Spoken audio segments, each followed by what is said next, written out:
രാവിലെ എളുപ്പത്തിൽ ചെയ്തെടുക്കാൻ പറ്റും നല്ല അടിപൊളി റെസിപ്പിയാണ് കേട്ടോ ഇന്ന് ഞാൻ കാണിക്കുന്നത്. ചപ്പാത്തി അതുപോലെ തന്നെ പത്തിരി ഇതിൻ്റെ ഒക്കെ കൂടെ കഴിക്കാൻ പറ്റും നല്ല അടിപൊളി റെസിപ്പിയാണ് കേട്ടോ. അപ്പോൾ ഇതേപോലെ ചെയ്യാത്തവരുണ്ടെ ചെയ്ത് നോക്ക്, എന്തായാലും ഇഷ്ടമാവും കേട്ടോ. അതിന് വേണ്ടിയിട്ട് ഒരു പാന് ചൂടായതിന് ശേഷം അതിലേക്ക് കുറച്ച് വെളിച്ചെണ്ണ ഒഴിച്ച് കൊടുത്തിട്ടുണ്ട്. വെളിച്ചെണ്ണ തന്നെ എടുക്കാൻ ശ്രദ്ധിക്കുക. ഇനി ഇതിലേക്ക് 1/2 ടീസ്പൂൺ അളവിൽ മുളക് പൊടി ചേർത്ത് കൊടുത്തിട്ടുണ്ട്. പിന്നെ ഒരു 1/4 ടീസ്പൂൺ അളവിൽ മഞ്ഞൾ പൊടിയാണ് ചേർത്ത് കൊടുത്തത്. വെളിച്ചെണ്ണ നല്ലോണം ചൂടായതിന് ശേഷമാണ് കേട്ടോ നമ്മൾ പൊടികൾ ചേർത്ത് കൊടുക്കേണ്ടത്. എന്നതിന് ശേഷം നമുക്ക് ഫ്ലെയിം ഓഫാക്കി കളയണം കേട്ടോ, അല്ലെങ്കിൽ പൊടികൾ കരിഞ്ഞു പോകും കേട്ടോ. ഇനി ഇതിലേക്ക് ഞാൻ ചെറിയ ചെറിയ പീസാക്കിയിട്ട് വലിയുള്ളി ഇട്ട് കൊടുക്കുന്നുണ്ട്. കുഞ്ഞു കുഞ്ഞു പീസാക്കിയിട്ട് ഇതേപോലെ അരിഞ്ഞതാണ് കേട്ടോ. ഒരു 1/2 മുറി മാത്രം മതിയാവും, കൂടുതൽ വേണ്ട കേട്ടോ. പിന്നെ ഇഞ്ചി വെളുത്തുള്ളിൻ്റെ ചതുക്കിയതാണ് കേട്ടോ. പേസ്റ്റ് ഉണ്ട്, അതിട്ട് കൊടുത്താൽ മതിയാവും. കാണുന്നവർ വീഡിയോക്ക് മറന്നു പോകാണ്ട് ലൈക്ക് തരണേ. ഞാനിപ്പം തീയൊന്ന് ഓണാക്കി ഇട്ടിട്ടുണ്ട്. അതൊന്ന് ലോ ഫ്ലെയിമിലിട്ടിട്ട് ഇതേപോലെ ഒന്ന് വാട്ടിയെടുക്കുക കേട്ടോ. ഈ ഒരു ഉള്ളി ഒന്ന് ചെറുങ്ങനെ ഒന്ന് വാടി വന്നോട്ടെ. പിന്നെ നമ്മൾ പൊടികൾ ചേർത്ത് കൊടുക്കുന്ന സമയത്ത് കൂടുതൽ ചേർത്ത് കൊടുക്കാൻ പാടില്ല കേട്ടോ. അപ്പോൾ ഒരു കുത്തുന്ന ടേസ്റ്റ് ആയിരിക്കും വരിക. അപ്പോൾ കുറച്ച് മാത്രം മതിയാവും കേട്ടോ. കൂടുതലായി പോയ ഒരു ടേസ്റ്റ് വ്യത്യാസം വരും കേട്ടോ. ഇനി നമുക്ക് ഒരു ജാറിലേക്ക് ഒരു തക്കാളി, ചെറിയൊരു തക്കാളി ചേർത്ത് കൊടുത്തിട്ട് പിന്നെ പച്ചമുളകാണ് ചേർത്ത് കൊടുത്തത്. പിന്നെ ഇതിലേക്ക് ഞാൻ കാശ്മീരി മുളകാണ് കേട്ടോ ചേർത്ത് കൊടുക്കുന്നത്. ഈ ഒരു മുളക് 3 എണ്ണം ഇതിലേക്ക് ഇട്ട് കൊടുക്കുന്നുണ്ട്. നിങ്ങളെ കയ്യിൽ പൊടി ഉണ്ടെങ്കിൽ അത് ചേർത്ത് കൊടുത്താൽ മതി. അടിച്ചെടുത്തിക്കണ്ടേ ഞാൻ. ഇനി ഇതൊന്ന് വാടി വരുന്ന ഒരു സമയത്ത് നമുക്ക് ആ ഒരു അരച്ച് വെച്ച ആ ഒരു കൂട്ട് ഇതിലേക്ക് ചേർത്ത് കൊടുക്കാം. വീഡിയോ കാണുന്നവര് ഒരു ഹാർട്ടെങ്കിലും കമൻറ്റ് ഇടണേ.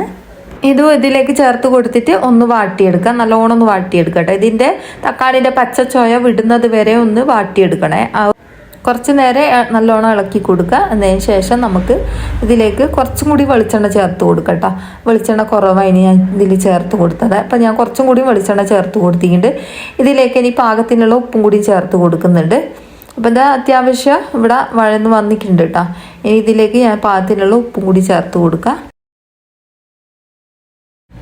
അപ്പോൾ ഇത് അത്യാവശ്യം കളറൊക്കെ മാറി വന്നിട്ടുണ്ട് കേട്ടോ. ഇതിൻ്റെ തക്കാളിൻ്റെ പച്ചച്ചോയൊക്കെ ഒന്ന് വെട്ടിക്കുന്നുണ്ട്. ഇനി ഇതിലേക്ക് കുറച്ച് ചുടുവെള്ളം ഒഴിച്ച് കൊടുക്കട്ടെ. കുറച്ച് മാത്രം മതിയാവും, കൂടുതലാവാൻ പാടില്ല കേട്ടോ. കുറച്ച് മാത്രം ഒഴിച്ചിട്ട് ഒന്നും കൂടി ഇത് വഴറ്റി കൊടുക്കുക. എന്നതിന് ശേഷം കുറച്ചും കൂടി വെള്ളം ഒഴിച്ചിട്ട് നമുക്കൊരു ചെറിയൊരു ഗ്രേവി ടൈപ്പിലാക്കി എടുക്കാം കേട്ടോ. കുറേയൊന്നും വേണ്ട, കുറച്ച് മാത്രം മതിയാവും. ഇനി ഇതിലേക്ക് ഞാൻ കുറച്ച് ചാറ്റ് മസാല ചേർത്ത് കൊടുത്തത്. കയ്യിലുണ്ടെങ്കിൽ ചേർത്ത് കൊടുത്താൽ മതി, ഇല്ലെങ്കിൽ ഗരം മസാലപ്പൊടി ചേർത്ത് കൊടുത്താൽ മതിയാവും കേട്ടോ. ചാറ്റ് മസാല നിർബന്ധമൊന്നുമില്ല, ഇല്ലെങ്കിൽ ഓർഗാനി ഉണ്ടെങ്കിൽ അത് ചേർത്ത് കൊടുത്താൽ മതിയാ. അങ്ങനെ എന്തെങ്കിലും ഒരു പൊടികളുണ്ടെങ്കിൽ എന്തെങ്കിലും ചേർത്ത് കൊടുക്കുക. അല്ലെങ്കിൽ ഒന്നുമില്ലെങ്കിൽ ചിക്കൻ മസാലപ്പൊടി ചേർത്ത് കൊടുത്താൽ മതിയാവും കേട്ടോ. അപ്പോൾ ഇത് അത്യാവശ്യം കുറച്ചും കൂടി വെള്ളം ചേർത്ത് കൊടുത്തിട്ട് ഞാൻ ഇതേപോലെ ഒന്ന് വഴറ്റിയെടുത്തിട്ടുണ്ട്. പാകത്തിന് ഉപ്പുണ്ടോ നോക്കുക. ഇതിലേക്ക് ഞാൻ 3 മുട്ട പൊട്ടിച്ച് ഒഴിച്ച് കൊടുക്കുന്നുണ്ട്.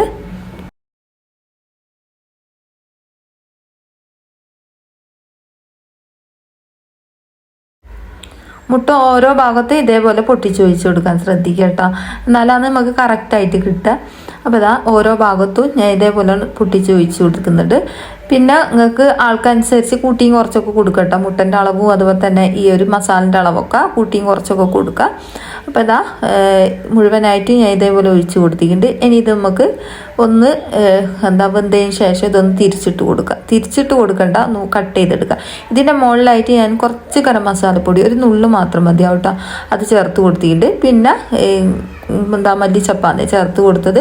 അതും കൂടി ചേർത്ത് കൊടുത്തതിന് ശേഷം ഞാൻ ഇതേപോലെ ഒന്ന് കട്ട് ചെയ്തെടുത്തിട്ടുണ്ട്. എന്നിട്ട് ഇതേപോലെ ഒന്ന് മറിച്ചിട്ട് കൊടുക്കുന്നുണ്ട് കേട്ടോ. അപ്പോൾ ഇതേപോലെ മുഴുവനായിട്ടും ഒന്ന് തിരിച്ചിട്ട് കൊടുത്തിട്ട് ഒന്ന് വേവിച്ചെടുക്കുക.